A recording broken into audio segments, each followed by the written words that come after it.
The beginning of July 2025 was supposed to bring comfort and routine to South African pensioners, especially the thousands who rely heavily on their monthly grants from SASSA to meet their basic needs. However, this month has turned into a nightmare for many elderly citizens as thousands still have not received their expected payments. This unexpected delay has not only caused confusion but has led to deep distress, with many seniors left without money for food, electricity, rent, or medicine. The usual sense of predictability that comes with the pension schedule has now been replaced by anxiety, doubt, and fear, especially for those whose lives depend entirely on this small but critical support from the government. Many of the pensioners who went to ATMs and stores on the expected payment days July 2 ND for old age, July 3 RD for disability, and July 4 TH for child support were shocked to find their accounts empty. Instead of joy, there was panic. Word quickly spread in queues outside post offices and pay points, something was terribly wrong this month. As stories began surfacing on social media and through WhatsApp groups among the elderly, panic grew. Some believed that SASSA had suspended payments altogether or introduced new rules requiring re-registration, while others feared that they had been removed from the system due to system errors or income verification problems. If you care about staying informed and protecting yourself or your loved ones from missed payments, confusion, or false information, then hit that subscribe button right now. Don't wait until it's too late. I share real updates, true facts, and urgent alerts the moment they drop. So if you want peace of mind and real help, subscribe and turn on the bell. This channel is here for you. The truth behind the delays is a mixture of technical challenges, misinformation, and stricter income verification systems that were recently enforced. According to officials from SASSA and the Department of Social Development, around 690,000 beneficiaries experienced unexpected payment interruptions. A major part of the problem lies in how SASSA has updated its back-end systems to automatically cross-check beneficiaries' income levels with financial and banking institutions. This automatic cross-verification, while intended to reduce fraud and overpayments, has led to large-scale suspensions of payments where income irregularities were flagged, even when they were not real.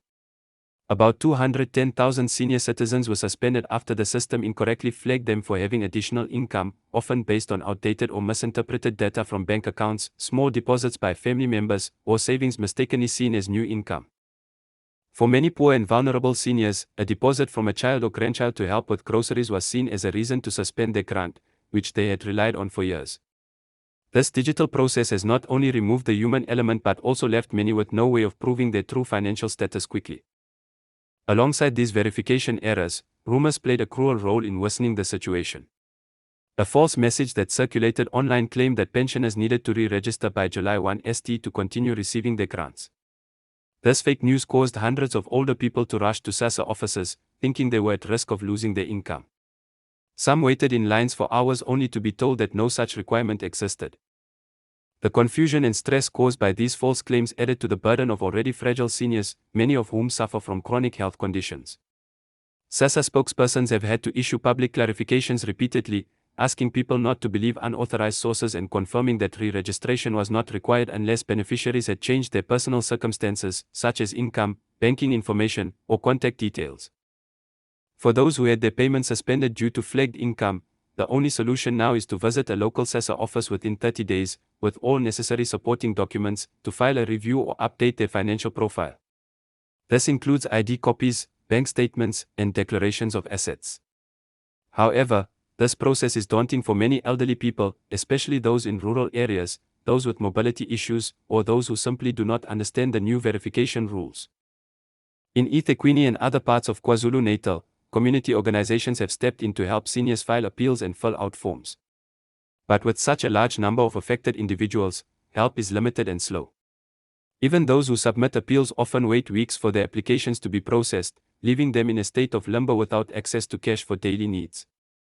Some have had to borrow from neighbors, others have skipped meals, and a few have spoken publicly about feeling abandoned by a system they trusted their whole lives. This delay has also opened up emotional wounds, as many pensioners feel that they are being treated like criminals for simply being poor and dependent. A grant is not charity, it is a constitutional right and a recognition of a lifetime of hard work and contribution to society. When that right is suddenly withheld, and no clear explanation is given, it makes people feel humiliated and invisible. One pensioner from the Eastern Cape, who asked not to be named, said that she cried for 2 nights after discovering she was not paid. She had no electricity, no food, and no one to help her. She felt like she was being punished, but didn't know why. Her story is not unique. Similar testimonies have been shared in Cape Town, Johannesburg, Limpopo, and other provinces. These stories reflect the broader psychological impact of the grant system's failures. For seniors who already live in isolation, the sudden removal of a safety net can be traumatic. It strips them of their dignity and erodes their trust in public institutions. What makes this situation even more painful is the lack of proper communication from officials. While some SASSA representatives did speak to the media, there has been no national televised address or high-level government acknowledgement of the emotional and financial damage caused. Many are asking why there wasn't a warning sent via SMS, why beneficiaries were not notified beforehand if their grant was at risk, and why such a critical system is allowed to run automatic suspensions without a grace period. Experts in public policy and social security are now calling for urgent reforms to make the verification process more humane and less automated. They argue that while it's important to stop fraud, it is equally important to protect vulnerable people from unjustified suspensions. They are urging SASSA to introduce a human review layer before stopping any payments, so that elderly individuals aren't caught in a digital trap they don't understand. The situation has triggered political debates as well. Opposition parties and civil rights groups are demanding accountability and a full public investigation into how nearly 700,000 people could be left without their grants in the same month. They are also demanding that affected pensioners be compensated for the delay, with back payments and even possible financial relief to cover penalties like late rent or reconnection fees. Some are suggesting that SASSA introduce emergency cash disbursements for anyone whose grant has been unfairly delayed. Others are calling for the suspension of the new verification policy until it can be audited and improved. So far, no such emergency relief has been announced. The Department of Social Development has said they are working with urgency, but time is running out for the many seniors whose cupboards are empty. As the month progresses, some beneficiaries have started to receive their grants, especially after resolving income discrepancies or submitting verification documents.